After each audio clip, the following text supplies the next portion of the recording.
और अब जरा बात साध्वी से साजिश की सियासत की कर लेते हैं। आज की ये दूसरी बड़ी खबर है। साध्वी प्रज्ञा ठाकुर, वो नाम जिसकी गिरफ्तारी के बाद देश की सियासत में भगवा आतंकवाद का नाम सुनाई दिया। वही साध्वी प्रज्ञा 8 साल से ज्यादा समय तक जेल में रहने के बाद आज रिहा हो गई। वो आज मीडिया के सामने आई तो सबसे पहले यही कहा कि भगवा आतंकवाद शब्द कांग्रेस की यूपीए सरकार की देन है और इसी के नाम पर उनके साथ साजिश की सियासत हुई। एक बार जोर से सभी बोलेंगे, भारत माता की जय, भारत माता की जय, भारत माता की जय, वंदे मातरम, वंदे मातरम, वंदे मातरम। षड्यंत्र किए हुए किसी भी षड्यंत्र में 100% निर्दोष थी, हूं और रहूंगी।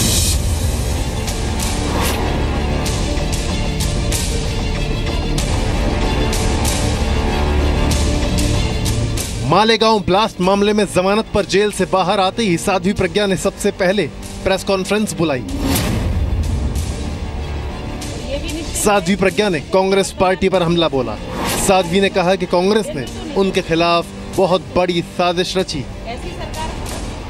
कांग्रेसी षड्यंत्र यूपीए सरकार का, कांग्रेस सरकार का, जो 2008 में एक बहुत बड़ा षड्यंत्र था, उस षड्यंत्र रूपी काले सागर से संघर्ष करते हुए एक बहुत बड़ा अन्याय का इतिहास रचकर मैं आज कारागृह के बंधन से अर्ध मुक्त हुई हूँ। साध्वी प्रज्ञा ने मुंबई एटीएस पर उन्हें टॉर्चर करने का आरोप लगाया।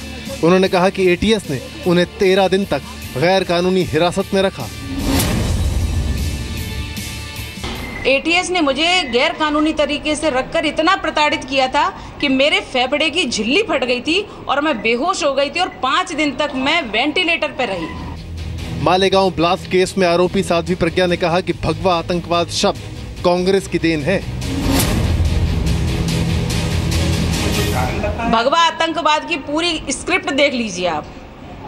उन्होंने भगवा आतंकवाद हमें लेकर के सिद्ध करना चाहा, हमें इतना भयानक आतंकवादी सिद्ध करना चाहा, तो उसकी पूरी एक कहानी इन्होंने बना के प्रस्तुत की थी कांग्रेस सरकार ने। भगवा आतंकवाद नहीं होता, ये तो सिद्ध है। मित्रों, आज एक बात जानिए, और किसी को अगर किसी कोर्ट ने सजा दे दी तो वो ईश्वर नहीं है। एक बात का ध्यान रखना, सजा जो है लोअर कोर्ट ने दी है और ये आप लोग भी बहुत अच्छे से जानते हैं कि सजा होना अपराधी का परिचायक नहीं है। साध्वी ने कहा कि उनके साथ 9 साल तक अन्याय हुआ। साध्वी की रीढ़ की हड्डी में दिक्कत है। इसके अलावा उनके ब्रेस्ट कैंसर का इलाज भी चल रहा है। दोनों तरह से उन्होंने मानसिक तौर पे और शारीरिक तौर पे तोड़ दिया बिल्कुल। लेकिन मैं सन्यासी हूँ, इसलिए आत्मिक तौर पे मैं कभी नहीं टूटी, क्योंकि आज भी अगर मैं आपके समक्ष हूँ तो शारीरिक रूप से जरूर टूटी फूटी हूँ, लेकिन आत्मिक तौर पे जहाँ मेरा ईश्वर, मेरा ठाकुर विराजमान रहता है, उसको कहीं कोई आंच नहीं आने देते। भारत माता की जय। साध्वी ने कहा कि मैं सन्यासी हूँ, इसीलिए सब कुछ सहन कर पाई। उन्होंने कहा कि वो बेगुनाह साबित होंगी। केस की आगे की तफ्तीश में क्या होगा ये तो वक्त बताएगा। लेकिन साध्वी के तेवर ये बता गए कि 9 साल जेल में रहने के बावजूद भी वो कमजोर तो नहीं पड़ी हैं। ब्यूरो रिपोर्ट, जी मीडिया।